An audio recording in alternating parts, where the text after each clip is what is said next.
before I fried his circuits, IG-88 said Boba Fett is here in the Jar system. Most likely, he's at the Imperial moon base on Gaul.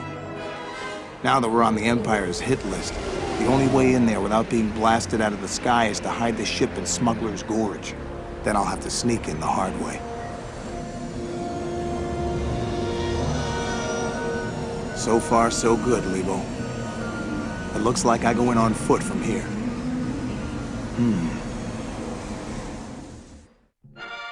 And welcome back to Star Wars Shadows of the Empire.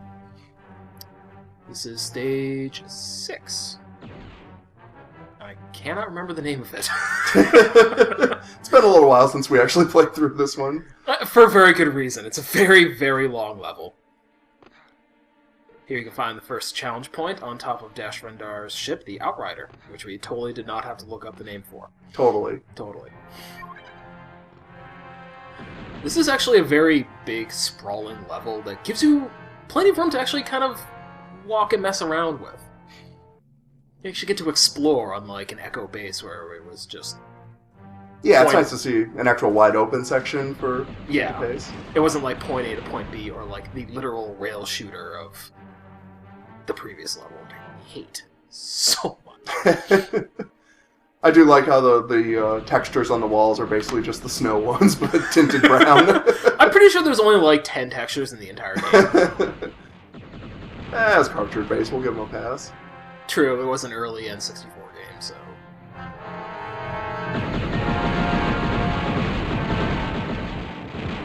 This poor guy was just running out to the cliff to see what was going on. And... He was just gonna get his mail, and, there's Dash Rendar with his laser beam.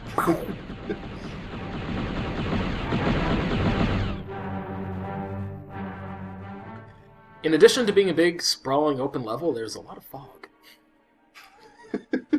Because draw distance, ladies and gentlemen, draw distance. You wouldn't expect so much fog in such a dry, arid region like this, but... Kind of makes you wonder what's actually, at the bottom of these cliff areas.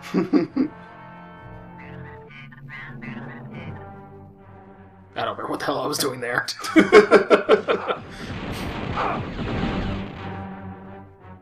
There's also a lot of droid enemies in this level, to the point that it's pretty obnoxious.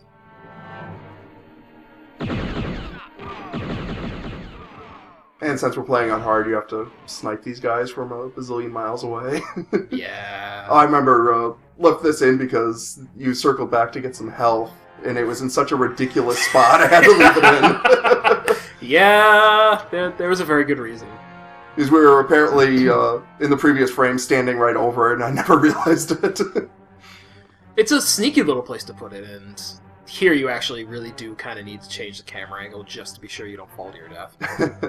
Because this level is full of instant death. Yeah. It's such a stupid place to put it.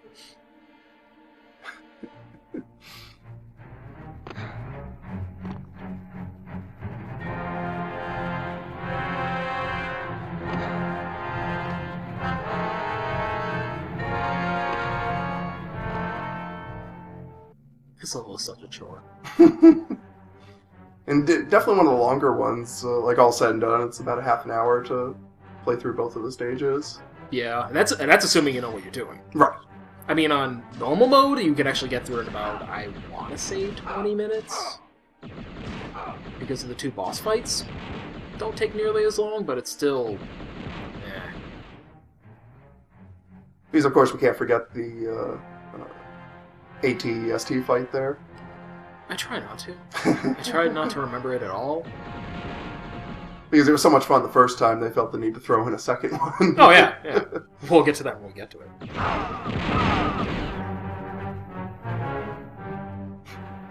So humid.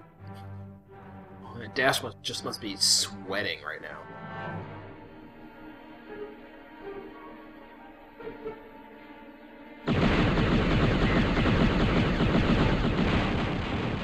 The fact that this game doesn't have crosshairs just continues to piss me off. Yeah, you really want to just be able to aim it, and you just have to rely on the auto aim most of the time. Feels like. I mean, it's great that enemies have no real situational awareness. If you fire a laser blast past them, they usually don't detect it.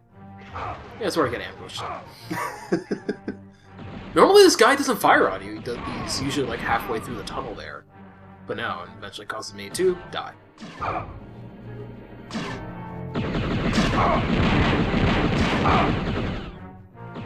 The problem with the droids is that they don't get stun-locked like normal enemies. Yeah, you're really forced to take damage. There's no way around it that I've seen. Yeah, you can't see lasers as they're coming in. They just hit you, period. You can kind of guess where they're going to travel, but more often than not, it's a bit of a crapshoot.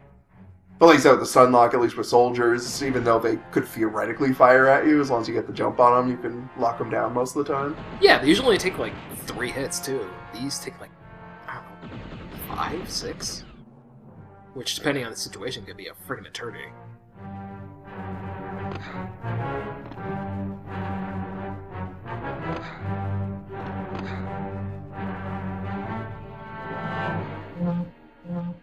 Much needed health packs.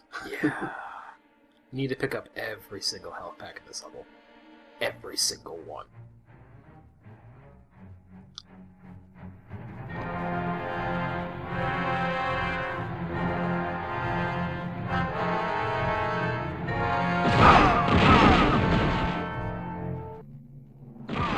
Now, honestly, what were these guys doing out here? Well, when you're alone, some funny things can happen. That little pathway just contains like a 10 health pickup, and it's not really worth going in there. But it does have a brown wampa. Which I guess is supposed to be some sort of cave monster, I guess, but... I like to think it was just because they switched all these textures to be brown, the Wampas got switched brown. Because of that, that makes it so much more entertaining. Maybe it was supposed to be originally an ice level, and they were like, screw it, turn it brown.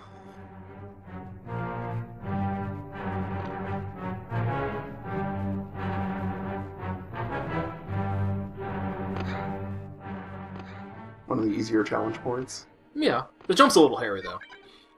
But thankfully, you can just drop down and pick up the Full health at the end of it.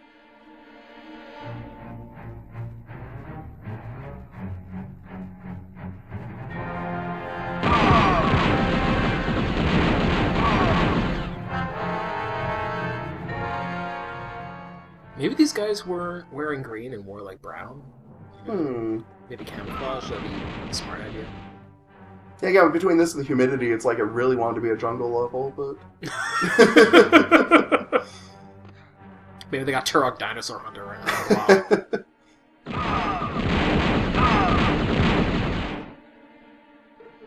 And these poor guys stuck in bright white. Yeah. This part's kind of annoying because there's these turrets that pop up, and after you destroy one, another one will pop up in the exact same spot. So you have to kill them twice?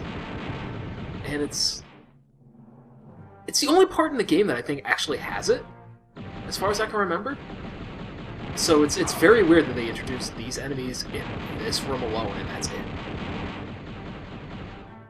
And definitely one of the more tedious enemy types. Yeah. Even with Seeker missiles dead on, it's going to take like 2 hits. So I'd rather just save my Seeker missiles and just hit the blaster. Yeah, as of course on hard, you can't really be messing with the other weapons on non-bosses for the most part. Yeah. And even on bosses, the special weapons aren't always that great. Yeah, this is an ambush. There's usually 2 enemies right there. And I've died several times in practice runs.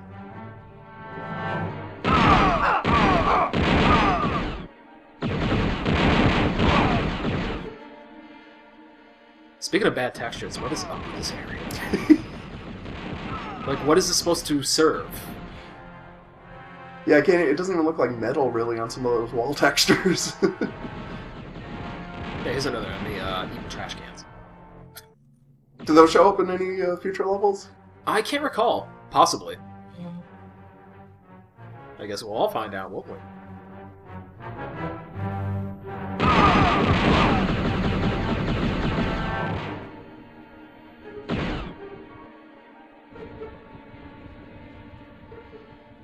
And by well all, he means us. Yeah.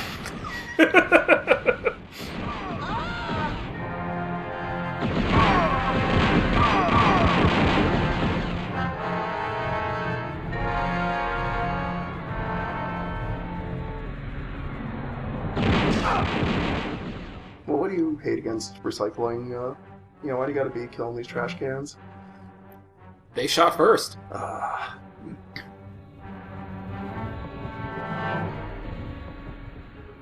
If you actually fall down in this area, there's health pickups. Which is, a nice little, hey, sorry you fell. But, typically you're going to come in here with low enough health where if you fall, you're probably going to die.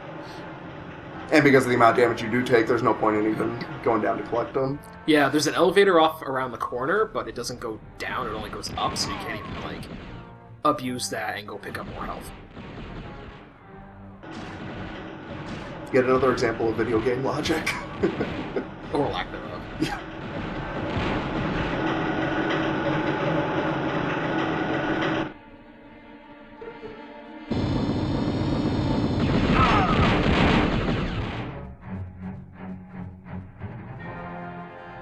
And those doors stay closed permanently at this point, so hopefully you got all the challenge points you needed up to this area. If you didn't, well, tough luck.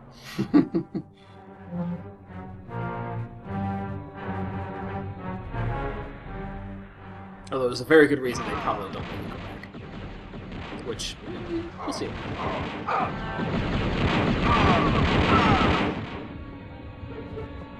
love it when they fall. Really, every fall, though, should have a Wilhelm scream. Yes.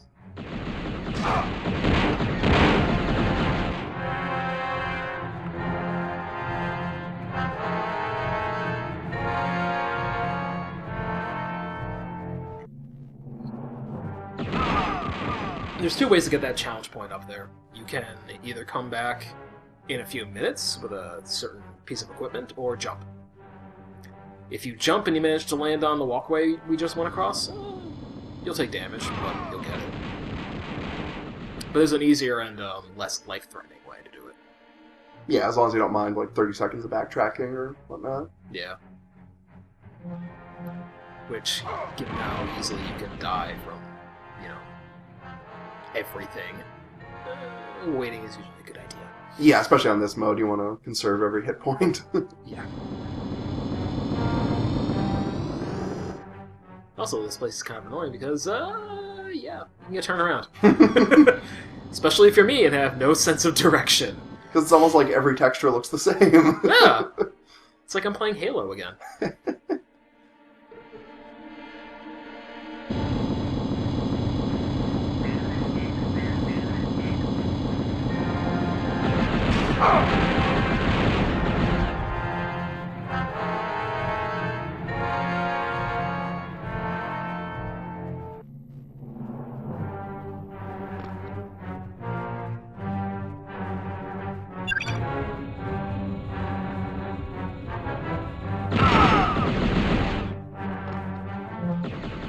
Imperial glass, ladies and gentlemen.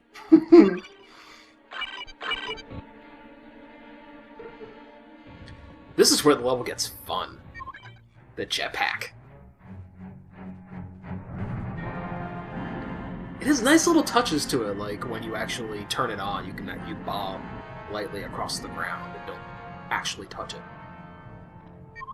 It regenerates its fuel pretty quickly, so you're not stuck there for minutes at a time. It can also prevent you from falling to your death. And this is where you get the challenge point with the jetpack rather than, hurt yourself.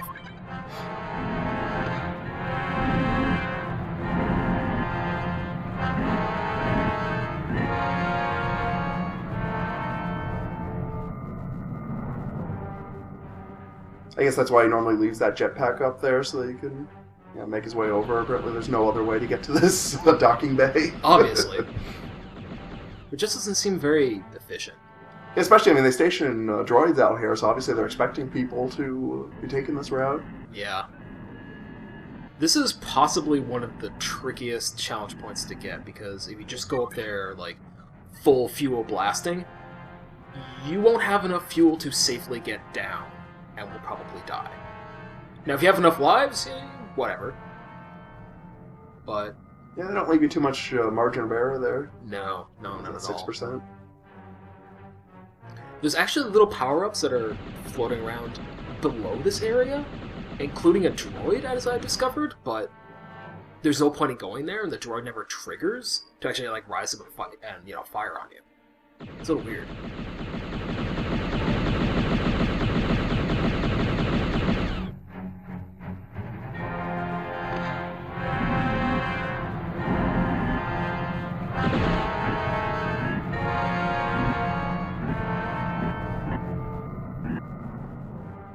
This kind of goes back to the whole every level has some form of variety to it, even if it's just Dash Rendar running around shooting things. Unfortunately, the jetpack doesn't really make any other appearances. This is the only level with it.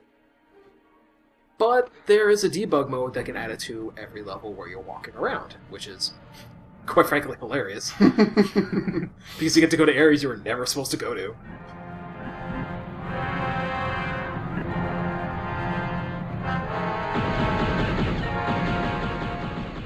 Yeah, there's one asshole over on the other end. He will fire on you when you get halfway across.